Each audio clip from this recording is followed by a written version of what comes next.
Hey friends, if you encounter this issue, there was a problem resetting your PC, no changes were made, then please watch this video. I will guide you through the resolutions.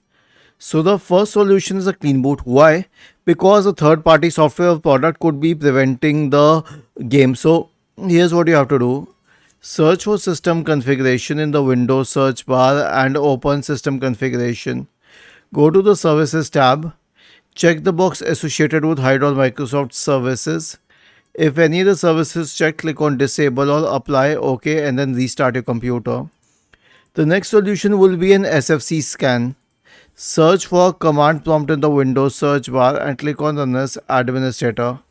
Type the command sfc /scan now and hit enter to invoke the SFC scan. The next solution is to update Windows. Right click on the start button and select settings from the menu. Go to the Windows Update tab and click on check for updates.